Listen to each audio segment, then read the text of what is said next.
नमस्कार दोस्तों, स्वागत है आपका स्टडी लवर्स फैमिली में। और आज बहुत बड़ी खबरें निकल कर सामने आ रही है पटवारी पेपर लीक के मामले में। तो देख सकते हैं विश्वविद्यालय के प्रोफेसर और कोचिंग शिक्षक अब एसटीएफ की रडार पे। तो देख सकते हैं जहां विश्वविद्यालय, बहुत बड़ी यूनिवर्सिटीज़ के प्रोफेसर अगर नकल करवाने में लिप्त हों, कोचिंग के शिक्षक शामिल हों, तो फिर बहुत समस्याएँ देखने को मिल सकती हैं। देख सकते हैं यहाँ पर पटवारी लेखपाल भर्ती परीक्षा पेपर लीक प्रकरण में विश्वविद्यालय, कॉलेजों समेत कोचिंग संस्थानों से भी जुड़ रहे हैं तार।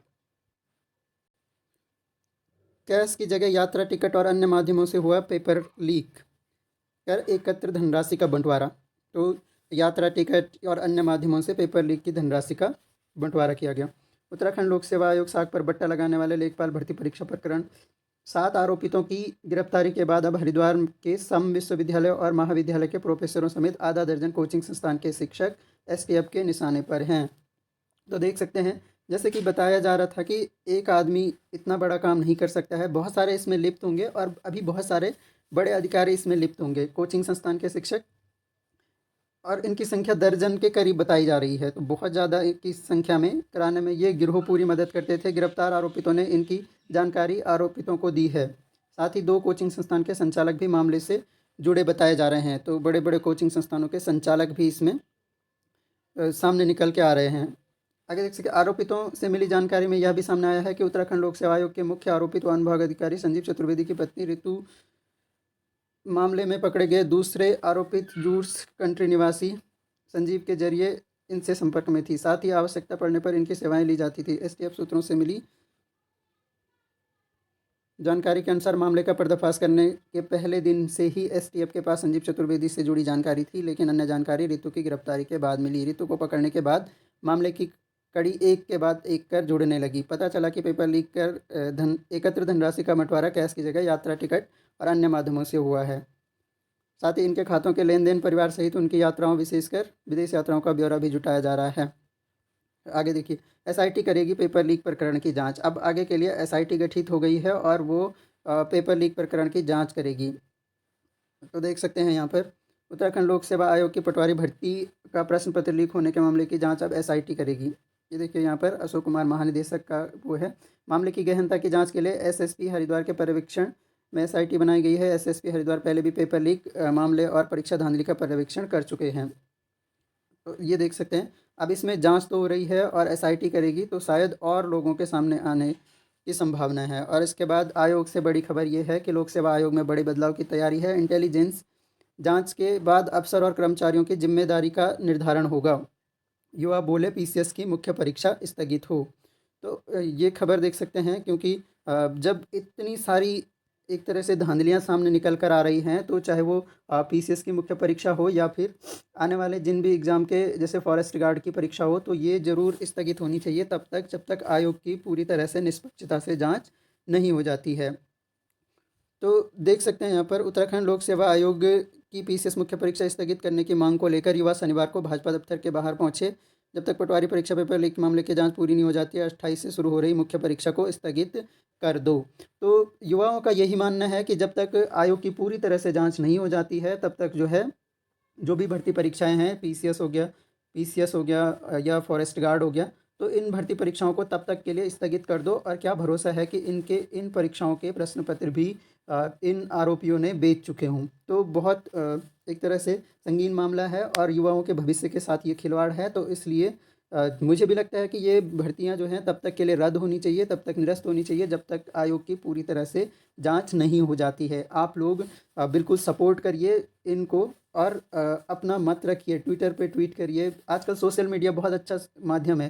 सोशल मीडिया पे आइए, ट्विटर पे ट्वीट करिए एक तरह से। और जो हैशटैग है, हैशटैग मैं आपको बता देता हूँ कि अगर आपको ट्वीट करना है तो hashtag postpone UKPSC, postpone UKPSC.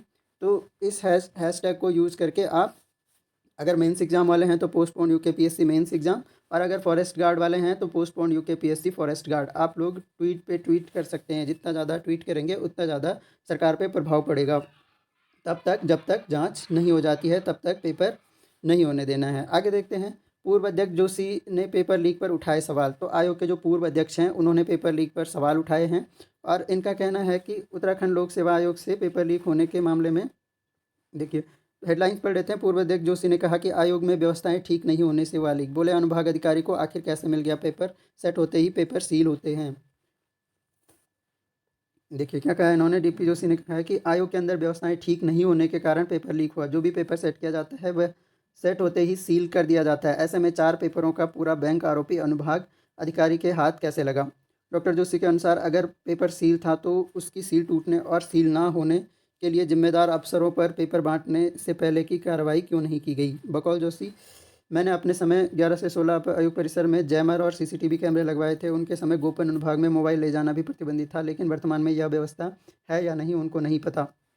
तो एक तरह से आयोग की व्यवस्थाओं पर भी सवाल उठ रहे हैं और इधर विपक्ष ने भी कहा है कि आयोगों में हैं अलग अलग नक। तो उस टाइम तत्कालीन अध्यक्ष को इस्तीफा देना पड़ा था, जबकि सरकार ने सचिव 2016 में बीपीडीओ भर्ती में तत्कालीन अध्यक्ष सचिव परीक्षा नियंत्रक की गिरफ्तारी तक हो चुकी है। लोक सेवा आयोग पर तमाम आरोप लगने के बाद कभी कायदे से जांच तक नहीं हो पाती। आयोग की साख पर संकट बरकरार है। तो ये देख सकते हैं। और यहाँ पर ये बोला है एएलयू या किसी दूसरी एजेंसियों की तैनाती पर सवाल उठाया है, क्योंकि आयोग की अपनी स्वतंत्रता है और वो किसी बाहरी एजेंसी को वहाँ पर तैनात नहीं कर सकता है। तो आयोग को खुद ही रोकना होगा, ऐसा मानना है इनका। एसआईटी की रिपोर्ट पर ही होगी परीक्षाएं। तो जो परीक्षाएं हैं वो एसआईटी की रिपोर्ट पर ही होंगी। खासकर ये देख सकते हैं एसआईटी 1-2 दिन में देगा लोक सेवा आयोग को जवाब। उत्तराखंड लोक सेवा आयोग की पटवारी लेखपाल पेपर लीक होने के बाद अब 5 अन्य भर्तियों का भविष्य अधर में है। अब एसआईटी टीम इस बारे में आयोग को जानकारी उपलब्ध कराएगी। राज्य लोक सेवा आयोग ने पुलिस कांस्टेबल भर्ती, फॉरेस्ट गार्ड भर्ती में किसी तरह के संदेह को लेकर एसटीएफ से जानकारी मांगी थी। वहीं एई, जेई और प्रवक्ता के भर्ती के पेपर लीक हुए या नहीं, इस पर भी एसटीएफ से साक्ष्य का इंतजार है। शनिवार को यह पूरा मामला एसटीएफ से हट गया। अब हरिद्वार में ही जो एसआईटी बनाई गई वह सभी भर्तियों पर आयोग को जवाब भेजेगी। माना जा रहा है कि रविवार या सोमवार तक एसआईटी का जवाब मिलने के बाद सोमवार तक ही आयोग इन भर्तियों पर अपना निर्णय ले लेगा। चूँकि इसमें फॉरेस्ट गार्ड की भर्ती परीक्षा 22 जनवरी को होनी है, जबकि पुलिस कांस्टेबल भर्ती परीक्षा का रिजल्ट भी जारी होने का चरण है। आयोग के सचिव जीएस रावत ने कहा, जांच एजेंसी से अभी जवाब का इंतजार है। एसआईटी की रिपोर्ट से पता चलेगा कि इन परीक्षाओं में पेपर लीक जैसे मामले की संभावना है या नहीं। इसके बाद ही आयोग इन परीक्षाओं को निर्णय करने का निर्णय लेगा।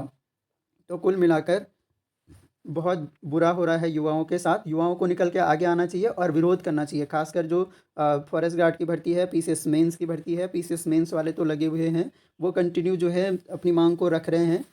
लेकिन फॉरेस्ट गार्ड वालों से भी मैं चाहूँगा कि वो भी आगे निकल के आएँ। और ऐसे पेपर देने का क्या फ़ायदा अगर वो पेपर पहले ही बिक चुका हुआ और 2 दिन बाद अगर उस भर्ती ने रद्द हो जाना है। तो आप लोगों के लिए बहुत आवश्यक हो गया है कि आप लोग विरोध प्रदर्शन कीजिए। और जैसे कि मैंने बताया कि आप ट्विटर से जुड़िए, मैं आपको ग्रुप का लिंक साझा कर दूंगा जहां पर हम लोग प्रोटेस्ट कर रहे हैं सारी भर्तियों को पोस्टपोन करने के लिए, तब तक जब तक आयोग की निष्पक्षता से जांच नहीं हो जाती है। तो उस ग्रुप से जुड़ें और अपना सपोर्ट करें। तो थैंक यू।